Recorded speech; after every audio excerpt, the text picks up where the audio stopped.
Hello students, রেজিগনেশনে সকলকে স্বাগত জানাই। আমি দেবজ্যোতি মুখার্জি। আজকে তোমাদের আমি ইন্টারভিউ কিভাবে ফেস করতে হয় সেই নিয়ে কতগুলো কথা বলবো। সকলের আশা করি খুব ভালো লাগবে শেষ অবধি দেখলে, এবং এই ভিডিওটা তোমাদের ইন্টারভিউতে নিজেদেরকে ইমপ্রুভ করতে বা ইন্টারভিউ স্কিল ইমপ্রুভ করতে অবশ্যই সাহায্য করবে। সো এখনও যারা চ্যানেলটি সাবস্ক্রাইব করোনি অবশ্যই চ্যানেলটি সাবস্ক্রাইব করে দিও, যাতে করে আরও ভিডিও যেগুলো আপডেট করব আমরা চ্যানেলে সেগুলো পেতে পারো তোমরা। বেসিক্যালি ইন্টারভিউ সমস্ত পরীক্ষাতেই মেইনলি থাকে।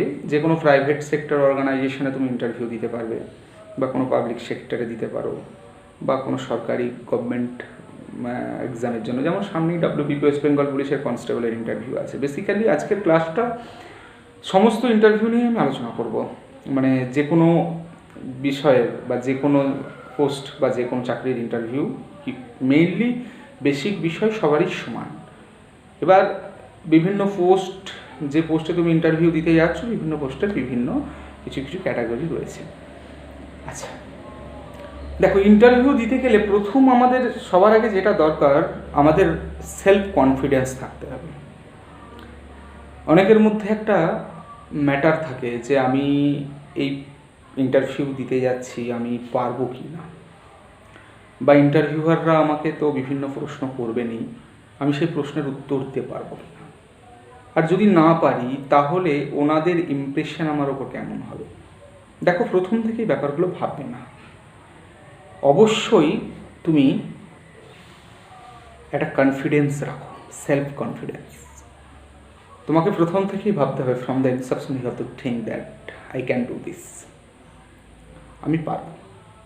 ওকে, কখনোই এটা মনে করবে না যে আমি যদি প্রশ্নের উত্তর না দিতে পারি ইন্টারভিউয়াররা কি মনে করবেন। কারণ তুমি ইন্টারভিউ দিতে যাচ্ছ মানে এই নয় যে ইউ আর অমনিসায়েন্ট, তুমি সব জানো। কখন তুমি সব জেনে ইন্টারভিউ দিতে যাচ্ছ না, তুমি হয়তো সব না জানতেও পারো, কিন্তু সব না জেনেও যদি তুমি সেই জায়গাতে সেলফ কনফিডেন্স রাখতে পারো, সেই জায়গায় যদি তুমি অ্যাডভার্সিটিকে ডিফেন্ড করতে পারো, তাহলে তুমি সবচেয়ে ভালো ইন্টারভিউয়ারদের চোখে। ওকে, বেসিক্যালি আমি তোমাদের যেগুলো শেয়ার করবো এখন, আমি অনেক ইন্টারভিউ দিয়েছি এবং আমার যা এক্সপিরিয়েন্স আছে সেগুলো তোমাকে শেয়ার করব। আমি বুঝেছি বা যেগুলো করা উচিত ইন্টারভিউ দিতে গেলে, যেগুলো মাথায় রাখা উচিত, সেই সম্পর্কে তোমাদের কতগুলো কথা আমি দেখো। ইন্টারভিউ দিতে গেলে একটা জিনিস যেটা থাকা উচিত সকলের মধ্যে, সেটা হচ্ছে সেন্স অফ টাইম। তোমার সময় সম্পর্কে একটা সেন্স থাকতে। What is sense of time? Interview শুরুর অন্ততপক্ষে আধ ঘন্টা বা 45 মিনিট আগে ইন্টারভিউ ভেন্যুতে পৌঁছানো উচিত। কেন উচিত? কারণ ইন্টারভিউ ভেন্যুতে পৌঁছিয়ে তুমি যদি বাকি যে ইন্টারভিউই রয়েছে বা তোমার যারা যারা কম্পিটিটর রয়েছে তাদের সাথে তুমি নিশ্চয়ই আলাপ আলোচনা বা কথাবার্তা বলবে, এর ফলে তোমার মধ্যে একটা অসম্ভব মানসিক প্রস্তুতি তৈরি হবে। ওকে, কিন্তু তুমি যদি ইন্টারভিউ রুমেতে বা ইন্টারভিউ ভেন্যুতে 5-7 মিনিট আগে পৌঁছাও, তাহলে তোমার মধ্যে কিন্তু এই মানসিক প্রস্তুতি থাকবে না, তোমার মধ্যে একটা টেনশন কাজ করবে। এই টেনশনটা কাটানোর জন্য আমি বলছি অবশ্যই পাংচুয়াল হতে হবে সকলকে। ইন্টারভিউর ভেন্যুতে অন্ততপক্ষে 1 ঘন্টা আগে বা 45 মিনিট আগে পৌঁছানো উচিত। ওকে, এরপর কি, ইন্টারভিউর যেটা বেসিক ব্যাপার সেটা হলো অ্যাপিয়ারেন্স। অ্যাপিয়ারেন্স কীরকম হতে হবে? What is appearance? কারণ একটা কথা সবসময় মনে রাখবে, তোমার অ্যাপিয়ারেন্সের ওপর ডিপেন্ড করছে ইন্টারভিউয়ারদের অ্যাট্রাকশন। ইন্টারভিউয়াররা তোমার অ্যাপিয়ারেন্স, প্রথম অ্যাপিয়ারেন্সেই যেন ওনারা এন্টারটেইনড হন, because your first appearance is the last appearance. Okay, এবার অ্যাপিয়ারেন্স কোন কোন বিষয়ের ওপর ডিপেন্ড করে? অ্যাপিয়ারেন্স যে সমস্ত বিষয়গুলোর ওপর ডিপেন্ড করে, যেমন তোমার ড্রেস, অবশ্যই ড্রেসের দিকে খেয়াল রাখতে হবে। ড্রেস কীরকম পরা উচিত? ড্রেস ছেলেদের ক্ষেত্রে বেসিক্যালি ফুল স্লিভ, ফুল হাতা জামা। কখনোই জামাকে গুটিয়ে নেওয়া যাবে না, বোতাম আটা থাকবে, ঘড়ি থাকবে হাতে, প্রেফারেবলি গোল্ডেন চেন যদি থাকে কোনো ঘড়ির, সেই ঘড়িটা আমি পরতে বলবো সবাইকে। পকেটে তো একটা পেন অবশ্যই নিতে হবে, ব্লু ইঙ্কের পেন নিলে ভালো হয়। প্যান্ট, সেই জামার সাথে প্যান্ট যেন ম্যাচিং হয়, দেখতে হবে। লেদারের বেল্ট থাকবে, পলিশড করা শু থাকবে, এবং জেন্টেল পারফিউম তুমি ইউজ করতে পারো। পারফিউমের যেন গন্ধ উগ্র না হয়, জেন্টেল পারফিউম যেন হয়। এটা হলো তোমার ড্রেসের দিকে গেল। কারণ তোমার ড্রেসটা অবশ্যই অ্যাপিয়ারেন্সের একটা পার্ট অ্যান্ড পার্সেল।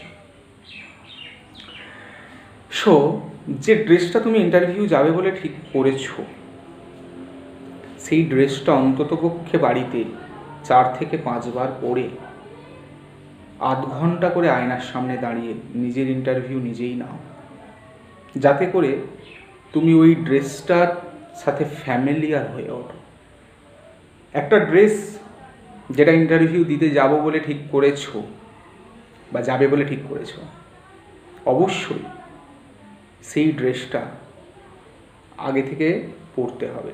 তুমি যদি সেটাকে তুলে রেখে দাও এবং যেদিন ইন্টারভিউ দিতে যাবে সেই দিন বের করে পরো, তোমার মনে হবে ওই ড্রেসটার সাথে তুমি একটু আনফ্যামিলিয়ার ফিল করছো। হতেই পারে ড্রেসটার দিকে একটা খেয়াল চলে যাবে, সবসময় নজর চলে যাবে যে এটা ভালো লাগছে না, এই দিকটা কেমন লাগছে, হ্যান ত্যান, এই জিনিসগুলো যেন না হয়। অবশ্যই ড্রেসটা একটা ফ্যাক্টর এবং ওটাকে আগে থেকে পড়ার চেষ্টা করো।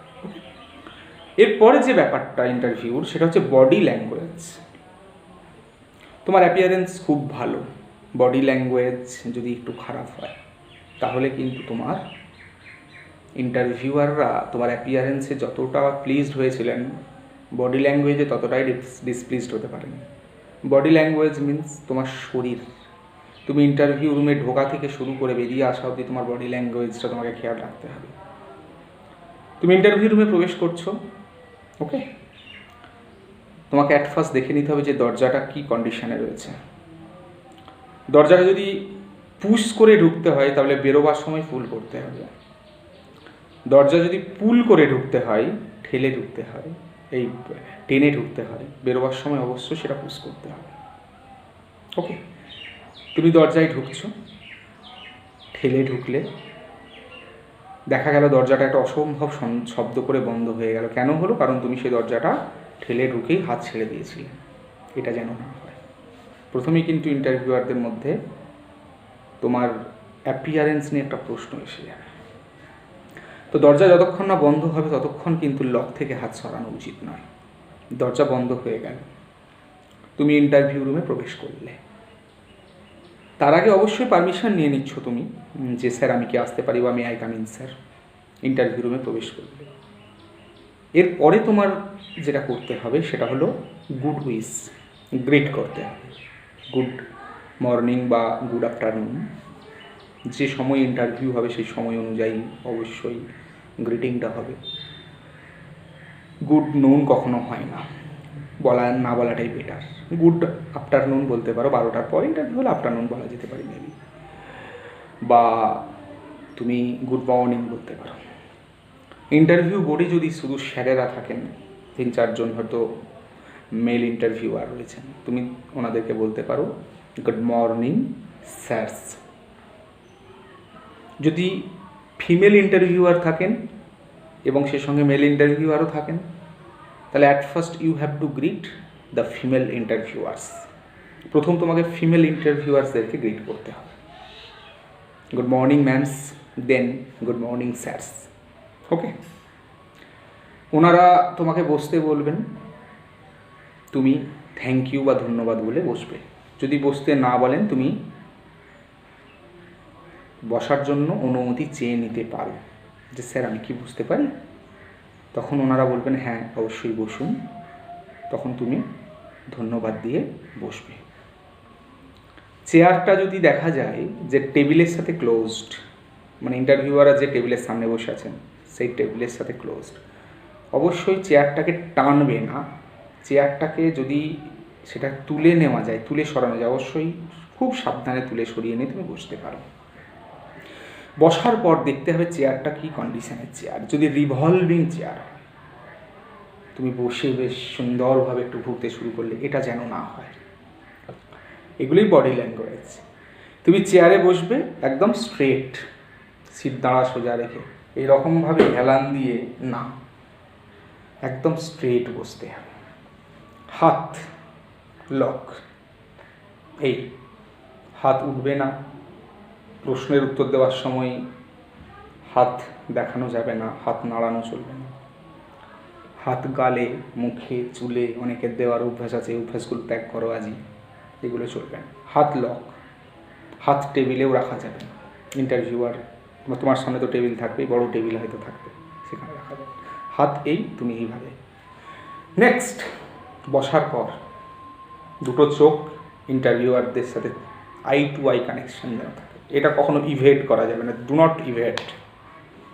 যদি এড়িয়ে যাও আই টু আই কানেকশান থেকে, তাহলে ইন্টারভিউয়াররা বুঝে নেবেন তুমি ভয় পাচ্ছ, তোমার মধ্যে টেনশন রয়েছে, তখন কিন্তু ইমপ্রেশনটা খারাপ হয়ে যাবে। চোখে চোখ রাখা মানে এই নয় চোখ বড় বড় করা। চোখে চোখ রাখা মানে মিল্ডলি তাকানো, moderate eye to eye connection. মুখে স্মাইল থাকবে এবং চাহনিটা মডারেট হবে। ইন্টারভিউয়ারের দিকে তাকানো অবশ্যই দরকার। ওকে, এরপর তোমাকে প্রশ্ন করা হবে, তোমাকে অ্যাটেন্টিভ হতে হবে। অ্যাটেন্টিভ মানে একটা প্রশ্ন করার সাথে সাথে তোমাকে শুনে নিতে হবে খুব ভালো করে কী প্রশ্ন করছেন ওনারা, এবং সেই প্রশ্নের উত্তর দেওয়াটা তারপর উচিত। যেমনই হোক তোমার প্রশ্ন ওরা জানা থাক, প্রশ্নটা করা শুরু হতেই তুমি উত্তর দিতে শুরু করলে, এটা যেন না, প্রশ্নের উপরে উত্তর যেন না হয়। ডেফিনেটলি প্রশ্ন করা শেষ হলে উত্তর দেবে, এটা কিন্তু গুড ম্যানার। এবং প্রশ্নটা কিন্তু বারবার রিপিট করতে বলবে না, এটা ইমপ্রেশন খারাপ করে। প্রশ্নটা শুনে নাও কী বলতে চাইছেন ইন্টারভিউয়ার, কারণ তোমাকে একজন ভালো লিসেনার হতে হবে ইন্টারভিউ দিতে গেলে। অবশ্যই তোমার অন্যরকম কোনো চিন্তা, কোনো রকম টেনশন থাকা চলবে না। তুমি যেটা দিতে যাচ্ছ সেটাতে তোমার মনোনিবেশ করার চেষ্টা করো।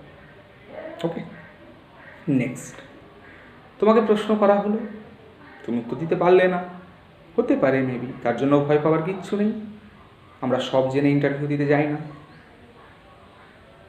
সবসময় চেষ্টা করবে ইন্টারভিউ যখন দেবো সাহস থাকবে মনের মধ্যে। হতেই পারে আমি প্রশ্নের উত্তর জানি না, তো কী আছে, তার জন্য ভয় পাওয়া বা মুখের ডিস্ট্র্যাকশন যেন না হয়। সবসময় প্রথম প্রশ্নের উত্তর না দিতে পারলে দ্বিতীয় প্রশ্নটা শোনার জন্য ওয়েট করে থাকবে। এমন কৌতূহল থাকবে তোমার মধ্যে, ইন্টারভিউয়াররা দেখে যেন বুঝতে পারেন যে তুমি এর পরের প্রশ্নটা শুনতে চাইছো।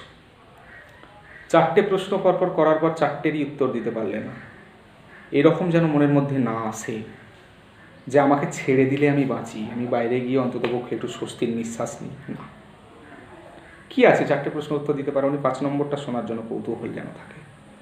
তোমার ইমপ্রেশনের যেন কোনো চেঞ্জ না হয়। First impression is the last impression. তোমার ইমপ্রেশন একই থাকবে, eye to eye connection, smiling face.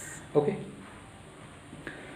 এবার তোমাকে যেটা হতে হবে সেটা হচ্ছে অনেস্টি থাকতে হবে। অনেস্টি মিনস তুমি একটা প্রশ্নের উত্তর জানো না, হতে পারে, সেটা আমার উচিত সবসময় ইন্টারভিউয়ারদের মুখের উপর বলে দেওয়া, মার্জনা করবেন স্যার, আমি এই প্রশ্নের উত্তরটা জানি না, excuse me sir, I don't know the answer. আমি এই মুহূর্তে মনে করতে পারছি না, অনেকে বলে, কিন্তু এই মুহূর্তে মনে করতে পারছি না, এটা কম বলবে। জানি না এটাই বলা ভালো। তুমি না জানলে বলো জানি না, মনে করতে পারছি না মানে তুমি শোনাতে চাইছো না যে আমি জানি না, যাতে তোমার ইমপ্রেশন খারাপ হয়ে যায়। না, কখনো না, না জানতেই পারে, সেটা বলে দেওয়াই বেটার। তুমি মার্জনা করবেন স্যার আমার এই প্রশ্নের উত্তরে জানা, তার জন্য তোমার কোনো নাম্বার কাটা যাবে না। একটা কথা, প্রশ্নের উত্তর টু দ্য পয়েন্ট দেওয়ার চেষ্টা করো। কখনো প্রশ্নের উত্তর বেশি অ্যান্সার দিতে যেও না। বেশি মানে সেটাকে বড় করে নয়, হয়তো তোমাকে 5খানা প্রশ্ন করা হলো, 5টার উত্তর দিতে পারলে না, 6 নম্বর প্রশ্নটা করলাম, 6 নম্বর প্রশ্নের উত্তরটা তুমি খুব ভালোভাবে দিতে পারবে, জানো তুমি অ্যান্সারটা, তুমি কি করলে সেই প্রশ্নের উত্তরটাকে রসিয়ে রসিয়ে একটু বেশি টাইম নিয়ে দিতে শুরু করলে। এটা কিন্তু ব্যাড ইমপ্রেশন। 6 নম্বর প্রশ্নের উত্তর যতটুকু উত্তর দেওয়া উচিত, যতটুকু দিলে মনে হবে যে উত্তরটা সম্পূর্ণ হলো, ততটুকুই দাও, বেশি কথা বলবে না। উত্তরটা যেন অ্যাম্বিগুয়াস না হয়। অ্যাম্বিগুয়াস মিনস দুটো অর্থ যেন না থাকে, যেটা বলতে চাইছো সেটাই যেন মাইন্ড রিফ্লেক্ট করে, মনে এক মুখে এক যেন না হয়। কারণ মনটা তোমার, মনের যে এক্সপ্রেশন সেটা তোমার মুখের মাধ্যমে কিন্তু প্রকাশ পাবে। ওকে, এরপর ধরো তোমাকে কোনো প্রশ্ন করা হলো, তুমি সেই প্রশ্নের উত্তরটা জানো, তুমি ইন্টারভিউয়ারদের মুখের মানে প্রশ্নটা শেষ না হতে হতে উত্তর দেওয়া শুরু করলে। এটা করবে না, এটা আমি আগেও বলেছি, এটা কিন্তু খুব ভালো একটা পদ্ধতি। প্রশ্ন শুনে নিয়ে 2-3 মিনিট তুমি 2-3 সেকেন্ড তুমি একটু ভেবে নাও, অ্যান্সারটা বিল্ড আপ করে নাও, তারপরে তুমি উত্তরটা দেওয়ার চেষ্টা করো। এটা ভালো পদ্ধতি। তাতে করে ইন্টারভিউয়াররা তোমার জন্য কিন্তু পজিটিভ থিঙ্কিং, মানে তোমার সম্পর্কে পজিটিভ চিন্তাভাবনা থাকবে ইন্টারভিউয়ারদের। ওকে, এরপর যে ব্যাপারটা, কমিউনিকেটিভ স্কিল যেন খুব ভালো হয়। কমিউনিকেটিভ স্কিল মানে কি, ইন্টারভিউয়ারদের সাথে তোমার যে কমিউনিকেশান, সেই কমিউনিকেশানটা যেন খুব ভালো হয়। ওকে, কমিউনিকেশান মিনস কি না, তুমি কমিউনিকেট করতে, ইন্টারভিউয়াররা তোমাকে চেনে না, উনি চেনেন না, আবার তুমিও ইন্টারভিউয়ারদেরকে চেনো না, এবং এমন একটা ওখানে তুমি ফিল বোঝাবে ইন্টারভিউয়ারদেরকে যেন তুমি ওনাদেরকে খুব ভালোভাবে চান, ওয়েল নোন, সেইভাবে কথা বলবে। চিনি না এই ব্যাপারটা যেন মনের মধ্যে না আসে। গুড কমিউনিকেটিং স্কিল যেন হয়। কমিউনিকেটিভ স্কিল কিন্তু ইন্টারভিউয়ারদেরকে আকর্ষণ করে। ইন্টারভিউ মানে কমিউনিকেটিভ স্কিল, কমিউনিকেশন করছো তুমি তাদের সাথে, সেই স্কিলটা যেন বেটার হয়। ক্লিয়ার? নেক্সট যে বিষয়গুলো মাথায় রাখতে হবে সেগুলো হলো, ইন্টারভিউ রুমে স্মার্টলি প্রবেশ করতে হবে, স্মার্টলি, এবং গুড উইশ তো তাদেরকে দিচ্ছই, এবং mild eye to eye connection থাকছে, ফুল অ্যাটেনশান দিচ্ছ ইন্টারভিউয়ারদেরকে। এবং লাস্ট মুহূর্তে যেটা হয়, ইন্টারভিউয়াররা যখন প্রশ্ন করার পর শেষ মুহূর্তে তোমাকে বলবে যে হ্যাঁ তুমি এবার আসতে পারো, তখন থ্যাংক ইউ বলে বাইরে বেরিয়ে আসা। এই জিনিসগুলো কিন্তু মাথায় রাখবে, পয়েন্ট আউট করে। ওকে, কখনোই চেয়ারে হেলান দিয়ে বসা যাবে না, হাত নাড়ানো যাবে না। এগুলো আমি আবার রিপিট করে দিচ্ছি বারবার। ঘাড় বাঁকানো, শোল্ডার এই করা, বা বডি ল্যাঙ্গুয়েজ, মানে কোনো প্রশ্নের উত্তর দিতেই তো অনেকের অভ্যাস থাকে শরীরকে বেন্ড করে এরকমভাবে জাস্ট একটুখানি মানে ওয়েভার করে নেওয়া, শরীরটাকে নাড়িয়ে নেওয়া। এই নাড়িয়ে নেওয়ার অভ্যাসটা কিন্তু ত্যাগ করতে হবে। ওই জন্য তোমাকে বারবার বলছি, আয়নার সামনে নিজের ইন্টারভিউ নেওয়ার চেষ্টা করো। এরপর কী কী প্রশ্ন তোমাকে করা হবে ইন্টারভিউতে, যে প্রশ্নগুলো বেসিক্যালি করা হয়, সেই প্রশ্নের উত্তরগুলো কীভাবে আমরা রেডি করব। একটা জিনিস খেয়াল রাখবে, যেই দিন ইন্টারভিউ দিতে যাচ্ছ সেই দিনের নিউজ পেপার অবশ্যই তোমার পছন্দের নিউজ পেপার পড়ে নেবে। কারণ তোমাকে জিজ্ঞাসা করতেই পারে যে তুমি কি নিউজ পেপার পড়ো, তুমি তো না বলতে পারো না। নিউজ পেপার পড়তে হয় প্রত্যেকটা ক্যান্ডিডেট, যারা নিউজ পেপার তো সকলেই পড়ে, নিউজ পেপার পড়তে হবে। কোন নিউজ পেপার পড়ো? না আমি এই নিউজ পেপার পড়ি। আচ্ছা, সেই হয়তো কোনো একটা ইস্যু নিয়ে প্রশ্ন তোমাকে করতেই পারে সেই দিনের নিউজ পেপারে। তুমি আজকে নিউজ পেপার পড়েছো? হ্যাঁ পড়েছি। হ্যাঁ স্যার পড়েছি। প্রশ্ন করতে পারে সেই নিউজ পেপারের কোনো খবর নিয়ে, যেটা বার্নিং নিউজ হতে পারে, কোনো হট নিউজ হতে পারে। Next, TV channel. তুমি যে টিভি চ্যানেলটা পছন্দ করো, কেন করো সেটা জানবে আগে, কেন এই টিভি চ্যানেলটা তোমার ভালো লাগে। তুমি যে টিভি চ্যানেলটা পছন্দ করো সেই টিভি চ্যানেলের নিউজ তুমি দেখে নিতে পারো সেই দিন, যদি সম্ভব হয়। এখন তো ইন্টারনেটে তুমি যে কোনো টিভি চ্যানেলের নিউজ দেখতে পাবে। কারেন্ট অ্যাফেয়ার্স কিছু, অন্ততপক্ষে 1 মাসের কারেন্ট অ্যাফেয়ার্স, যেগুলো ইম্পর্টেন্ট কারেন্ট অ্যাফেয়ার্স, বা তুমি যে ডিপার্টমেন্টের পরীক্ষা দিতে যাচ্ছ সেই ডিপার্টমেন্ট রিলেটেড যদি কোনো কারেন্ট অ্যাফেয়ার্স থাকে অবশ্যই সেগুলো জানবে। ওকে, এইগুলো কিন্তু সেই দিন রেডি করেছে। এরপর যে প্রশ্নটা বেসিক্যালি ইন্টারভিউতে করা হয়ে থাকে, যেমন ইন্ট্রোডিউস ইউরসেলফ, তোমার সম্পর্কে কিছু বলো। তোমার সম্পর্কে কিছু বলো, এই প্রশ্নটা করার অর্থ হচ্ছে তোমাকে জাস্ট টেনশন ফ্রি করা, মানে ক্যান্ডিডেটকে কমফোর্ট দেওয়া হয় এই প্রশ্নটার মাধ্যমে। ওকে, তো এই প্রশ্নে কি বলবে তুমি? কয়েকটা পয়েন্ট, যেমন তোমার ফ্যামিলি ব্যাকগ্রাউন্ড, ফ্যামিলি সম্পর্কে ব্রিফ, সংক্ষিপ্ত কিছু কথা। তুমি কোথা থেকে এসেছো, তোমার ডিস্ট্রিক্ট,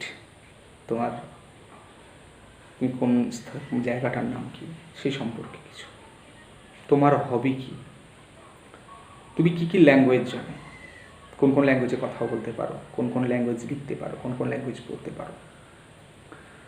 হবি কি থাকছেই, তোমার লাইফের অ্যাম্বিশন কি, ওকে, এবং তোমার এডুকেশনাল কোয়ালিফিকেশান কি, তুমি কোন ইউনিভার্সিটি থেকে পড়াশোনা করছো, কোন বোর্ড থেকে পড়াশোনা করছো।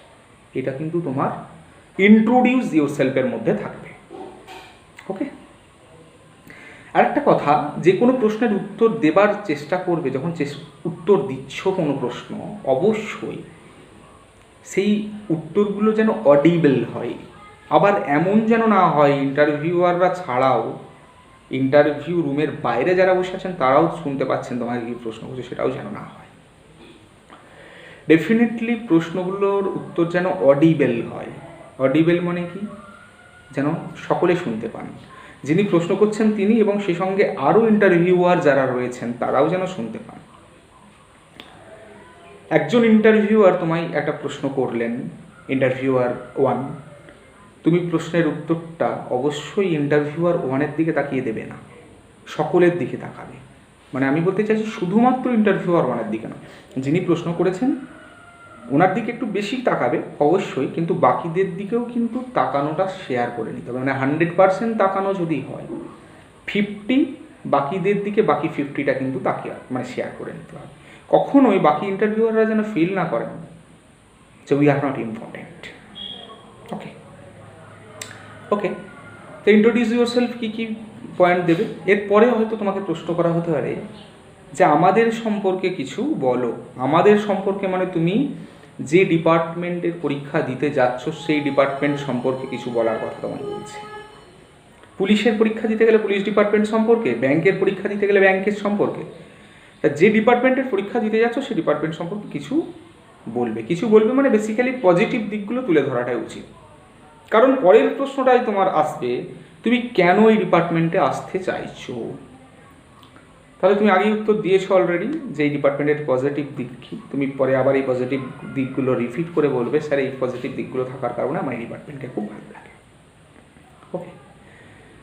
তৃতীয় ক্ষেত্রে তোমার প্রশ্ন করা হতে পারে, তুমি এই সাবজেক্টের স্টুডেন্ট, তুমি মাস্টার ডিগ্রি করেছো বা গ্র্যাজুয়েশন কমপ্লিট করেছো, তাহলে তুমি কেন এই চাকরিতেই আসতে চাইছো, তুমি কেন টিচিং প্রফেশনে গেলে না।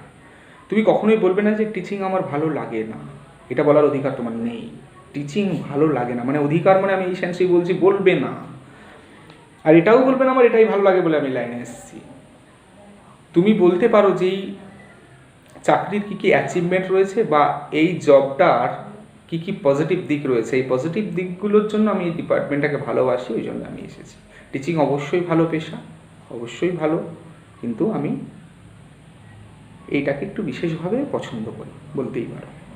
যারা পুলিশের চাকরি করবে তারা বলতে পারো যে অ্যাডভেঞ্চার, বিভিন্ন ব্যাপারে প্রতিবাদ করা, এগুলো আমার পছন্দের, বা বিভিন্ন প্রবলেম সলভ করা। আমি মনে করি আমি যদি পুলিশ ডিপার্টমেন্টে আসি, আমার এই ক্যারেক্টারগুলো আমি ভালোভাবে শো করতে পারবো।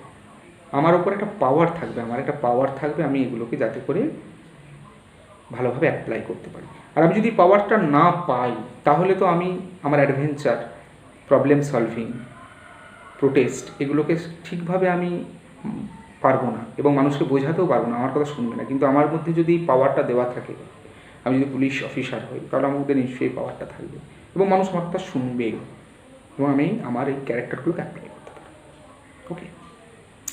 এরপরও প্রশ্ন আসতে পারে যে এই পোস্টের ডেসক্রিপশান কি, তুমি যে পোস্টে যাচ্ছ সেই পোস্টের ডেসক্রিপশান কি। ডেসক্রিপশান মানে তুমি জাস্ট তোমাকে কী করতে হতে পারে, কী ডিউটিস, সেগুলো তুমি বলতে পারো। এরপরে যদি কোনো প্রশ্ন করা হয় যে এই চাকরিতে তুমি যে আসতে চাইছো, এই চাকরির কোন দিকগুলো তোমার খারাপ লাগে বা তোমার কোন দিকগুলো মনে হয় আনকমফোর্টেবল, যদি এই ধরনের প্রশ্ন করা হয়, যারা পুলিশ লাইনে আসছো তারা বলতে পারো যে পলিটিক্যাল ইন্টারফারেন্স, লং ডিউটি, এগুলো মনে হয় অনেকটা প্রবলেমেটিক। কিন্তু আমি এই প্রবলেমগুলোকে প্রবলেম বলে মনে করি না, কারণ আমার মধ্যে এই প্রবলেমগুলোকে ডিফেন্ড করার ক্ষমতা রয়েছে। ওকে, তোমার প্রশ্ন যদি নেক্সট হয় যে তোমার ড্রিম জব কি, তুমি কখনোই বলবে না যে আমার ড্রিম জব এইটা, মানে যার জন্য তুমি ইন্টারভিউ দিতে যাচ্ছ। আবার এটাও বলো না আমার ড্রিম জব অ্যানাদার ওয়ান। তুমি বলবে আমার ড্রিম জব সেটা যার মধ্যে এই বিষয়গুলো থাকবে। যদি কারো পুলিশের চাকরি করার ইচ্ছা হয়, সে ডেফিনেটলি বলবে আমার ড্রিম জব সেই জব যেখানে সোশ্যাল ওয়ার্ক করার ক্ষমতা থাকবে, যেখানে প্রবলেম সলভিংয়ের ব্যাপার আছে, যেখানে অ্যাডভেঞ্চার দেখানোর একটা ব্যাপার আছে, যেখানে সমাজবিরোধী কাজকর্মের মোকাবিলা করার একটা গ্রাউন্ড রয়েছে। অর্থাৎ তুমি ইনডিরেক্টলি বললে আমি পুলিশের চাকরি পছন্দ করি, ডাব্লিউবিপি যারা কনস্টেবলের পরীক্ষা দিতে যাবে তাদের জন্য বেসিক্যালি বলছি। ইনডিরেক্টলি তুমি বললে আমি এগুলো পছন্দ করি, কিন্তু ডিরেক্টলি বললে না আমি ডাব্লিউবিপিটাই আমার নেশা। ওকে, যারা ব্যাঙ্কিংয়ের ইন্টারভিউ দিচ্ছ তারা অবশ্যই বলতে পারো যে পাবলিক ডিলিং আমার ভালো লাগে, বা বিভিন্ন রিজিয়ানের মানুষদের সাথে ইন্টারফারেন্স, বা বিভিন্ন রিজিয়ানের মানুষের সাথে, বিভিন্ন ভাষাভাষী মানুষের সাথে সম্পর্ক, এটা আমার বেটার লাগে। মানুষকে পরিষেবা দিতে ভালো লাগে, তুমি বলতে পারো। ব্যাঙ্কিংয়ের সাথে এগুলো ওতপ্রোতভাবে জড়িত। তো যেটা ড্রিম জব হবে তোমার, সেই ড্রিম জবের অ্যাচিভমেন্টগুলো যদি তুলে ধরো যেগুলো আমার পছন্দের, তাহলে ওনারা বুঝবেন যে তুমি এই ডিপার্টমেন্টটাকে ভালোবাসো। কখনো ডিরেক্টলি না বলাই ভালো। এরপরে যদি কোনো প্রশ্ন আসে যে তুমি 5 বছর পর তুমি তোমাকে কোথায় দেখতে চাইছো, কখনোই এটা বলা উচিত নয় কোনো পোস্ট স্পেসিফাই করে যে আমি এই জায়গায় যেতে চাই না। উত্তরটা এরকম হওয়া উচিত যে স্যার আমি আমার স্কিল এবং এবিলিটির মাধ্যমে আমি যে জায়গায় যেতে পারবো, আই থিঙ্ক যে আমার স্কিল এবং এবিলিটি থাকবে। যেহেতু এটা প্রমোশনাল জব, আমি আমার স্কিল এবং এবিলিটির মাধ্যমে আশা করছি আমি হায়ার থেকে হায়েস্ট একটা পোস্টে যেতে পারবো, এবং আমার স্কিল এবিলিটি যে জায়গায় যেতে আমাকে পারমিট করবে, যে জায়গায় যেতে সাপোর্ট করবে স্যার, আমি সেই জায়গাটাই দেখতে চাই। This may be the peak point. একটা পিক পয়েন্ট হতে পারে। কখনোই না যে আমি ব্যাংকের একজন বড় অফিসার হতে চাই, রিজিওনাল ম্যানেজার হতে চাই, বা পুলিশের ক্ষেত্রে আমি আইজি হতে চাই, ডিজি হতে চাই, কখনো। ওকে, এরপর তোমাকে হয়তো এই ধরনের প্রশ্ন করা হতে, বিভিন্ন লেকপুল করার প্রশ্ন তোমাকে হবে। তোমাকে যদি নর্থ বেঙ্গলে ট্রান্সফার করে দেওয়া হয়, বা নর্থ বেঙ্গলে যদি তোমাকে পোস্টিং দেওয়া হয়, তুমি কি যাবে? অবশ্যই তুমি বলবে হ্যাঁ আমি যাব। এখানে কোনো রকম নাক ছিটকানোর ব্যাপার যেন না থাকে। আমি বারবার বলেছি, মন যেটা চাইবে সেটাই বলবে, মন এক মুখ এক যেন না হয়। ওকে, সবসময় ইন্টারভিউয়াররা চাইবেন তোমাকে নিয়োগ করবেন তখনই ওনারা চাইবেন যে তুমি যে জবটা সম্পর্কে স্যাটিসফাই কিনা, তুমি যে কোনো ধরনের যদি নেগেটিভ পয়েন্ট থেকে থাকে এই জবে, সেগুলোকে তুমি ডিফেন্ড করতে পারবে কিনা, এটা ইন্টারভিউয়াররা দেখে নেওয়ার চেষ্টা করেন সবসময়। ঠিক, হয়তো তোমাকে এরকম প্রশ্নও করতে পারে যে এই জব সম্পর্কে তোমাকে কোনো প্রশ্ন আছে, তুমি হয়তো ডিরেক্টলি বলে দিও না স্যার কিছু নেই। তার মানে ইন্টারভিউয়াররা বুঝবেন যে তোমার কোনো ইন্টারেস্ট নেই জব সম্পর্কে। তুমি প্রশ্ন করতেই পারো, কোনো জব সম্পর্কে তোমার প্রশ্ন থাকতেই পারে, মেবি এ ধরনের প্রশ্ন আসতে পারে। তুই প্রশ্ন করতে পারো, তোমার মনের কোনো প্রশ্ন যদি থাকে অবশ্যই করতে পারো, যাতে করে ইন্টারভিউয়াররা বুঝেন যে হ্যাঁ তোমার ইন্টারেস্ট রয়েছে। নো প্রবলেম, এখানে প্রশ্ন করা যেতেই পারে, কিন্তু না স্যার করবো না, এটা না বলাটাই বেটার। তাহলে মনে হবে যে হয়তো তোমার এ ব্যাপারে কোনো ইন্টারেস্ট নেই। এরপর যে বিষয়গুলো থেকে প্রশ্ন বেসিক্যালি হয় সাবজেক্টিভ বিষয়। তুমি যে সাবজেক্টের স্টুডেন্ট সেই সাবজেক্ট থেকে তোমাকে প্রশ্ন করা হবে। তুই ফিজিক্সের স্টুডেন্ট হলে ফিজিক্স, ম্যাথমেটিক্সের হলে ম্যাথ, যে কোনো সাবজেক্টের স্টুডেন্ট তুমি হলে সেই সাবজেক্টটা জাস্ট বেসিক নলেজগুলো একটুখানি জেনে রাখা দরকার। সাবজেক্ট থেকে প্রশ্ন করার পর তুমি হয়তো অ্যান্সার দিতে পারলে না, তোমাকে হিউমিলিয়েট করা যেতে পারে। সেখানে বলবে তুমি কেন অ্যান্সার দিতে পারছো না, এগুলো অ্যান্সার দিতে পারলে না, তুমি এতদিন পড়েছো এই সাবজেক্টটা নিয়ে, তুমি উত্তর দিতে পারছো না, কী পড়েছো তাহলে, এরকম প্রশ্ন করবে বা এরকম কথা বলবে। এরকম কথা বলে সেটা রেগে যাওয়ার কিছু নেই, চোখ বড় বড় করার কিচ্ছু নেই, নিজেকে ঠিক রাখতে হবে। এগুলো অ্যাডভার্সিটি, তো অ্যাডভার্সিটিকে মোকাবিলার করার ক্ষমতা রাখতে হবে। এটা ওনারা দেখবেন যে তোমার মধ্যে এই মোকাবিলা করার ক্ষমতা আছে কি না। তুমি রেগে গিয়ে দু একটা কথা শুনিয়ে দিলে না, নেভার। তোমার ফার্স্ট ইমপ্রেশন লাস্ট ইমপ্রেশন হবে। তোমার সেই চোখ মানে আই টু আই কানেকশান থাকবে এবং তোমার মুখ স্মাইলিং থাকবে, একই বলতে পারেন ওনারা। নেক্সট তুমি যে জেলা থেকে যাচ্ছ সেই জেলা সম্পর্কে তোমাকে একটু জেনে যেতে হবে। সেই জেলার কি মনীষী রয়েছেন, কোন কোন মনীষীরা জন্মগ্রহণ করেছেন, তাদের অ্যাচিভমেন্ট, সেই জেলার বিধানসভা কতগুলো, লোকসভা কতগুলো, সেই জেলায় কটা থানা রয়েছে যদি পুলিশে চাকরি করতে যাও, বা সেই জেলার সেক্স রেশিও কত, পপুলেশন কত, 2011 যে সেন্সাস, এই সেন্সাসটা একটু পড়ে যাবে। তোমার থানা সম্পর্কে কিছু প্রশ্ন হতে পারে, থানার বর্তমান ওসির নাম কি, এসডিপিওর নাম কি, তোমার প্রশ্ন হতে পারে। পুলিশ ডিপার্টমেন্ট সম্পর্কে বিভিন্ন প্রশ্ন হয়, কমিশনারেট বলতে কী বোঝো, কতগুলো থানা রয়েছে, ওকে, প্রশ্ন হতেই পারে। কী কী পুলিশ ডিপার্টমেন্টের কী কী অ্যাচিভমেন্ট রয়েছে, প্রশ্ন আসতে পারে। কোভিড-19 চলছে এখন, পুলিশ ডিপার্টমেন্টের কী দায়িত্ব রয়েছে কোভিড-19-এর জন্য, কী কী ডিউটি, কী কী কাজ করতে হয়, বা তুমি একজন পুলিশ অফিসার হয়েছো, কোভিড-19-এর কোনো একটা গ্রামে তোমাকে পাঠিয়ে সেই জায়গার মানুষদেরকে আশ্বস্ত করার জন্য পাঠানো হলো, তুমি কি বলবে সেখানে গিয়ে, এগুলো তোমাকে কিন্তু প্রশ্ন করা হবে। ওকে, সো এগুলো সম্পর্কে জেনে যাবে। তারপর নিজের রাজ্য সম্পর্কে, নিজের রাজ্যের জনঘনত্ব কত, পপুলেশন কত, সেক্স রেশিও কত, তোমার রাজ্যের এখন বর্তমান কী প্রবলেম আছে, বা তোমার গ্রামের কী প্রবলেম আছে সেটাও তোমাকে জানতে চাওয়া হতে পারে। তোমার গ্রামের কী প্রবলেম, বা তুমি যদি একজন পুলিশ হও তুমি কীভাবে সেই প্রবলেমটা সলভ করার চেষ্টা করবে। ওকে, বা কোনো একটা প্রবলেম তুলে দেওয়া হলো, যেই জায়গায় কোনো একটা সাম্প্রদায়িক ঝামেলা হচ্ছে, তুমি কীভাবে সেই জায়গাটা শর্ট আউট করবে একজন পুলিশ অফিসার হিসাবে। বিভিন্ন প্রবলেম তোমাকে বিব্রত করার জন্য বিভিন্ন প্রশ্ন করা হবে। ওই জন্য জব রিলেটেড কিছু প্রশ্ন আমার মনে হয় করে নেওয়া উচিত, মানে জেনে রাখা উচিত। এরপর তোমার হবি নিয়ে তোমাকে প্রশ্ন করা যাবে, করবেই। তোমার হবি, বিভিন্ন হবি হয় বিভিন্ন জনের, কারো খেলাধুলা হবি হয়, খেলার মধ্যে অনেক ভাগ থাকে, ক্রিকেট হয়, ফুটবল হয়, ভলিবল হয়, ক্যারাম হয়, বিভিন্ন খেলা। কেউ বলতে পারেন যে আমার হবি গান শোনা, কেউ বলতে পারেন আমার হবি গান করা, কেউ বলতে পারেন আমি তবলা বাজাই, কেউ বলতে পারেন আমি ইনস্ট্রুমেন্ট বাজাই, গিটার বাজাই, আমি বাঁশি বাজাতে ভালোবাসি, যা ইচ্ছা। কেউ বলতে পারেন আমি গার্ডেনিং ভালোবাসি, বিভিন্ন জনের বিভিন্ন হবি। কেউ বলতে পারেন আমি কবিতা পড়তে ভালোবাসি, কবিতা লিখতে ভালোবাসি, কবিতা আবৃত্তি করতে ভালোবাসি, গান শুনতে ভালোবাসি। হবি অনেক রকম হতে পারে। সেই হবি নিয়ে কিন্তু তোমাকে প্রশ্ন করা যায়, হবি করবেই, সেই হবি নিয়ে প্রশ্ন ইন্টারভিউটা করবেনই, কারণ হবির উপর একটা নির্দিষ্ট নাম্বার থাকে।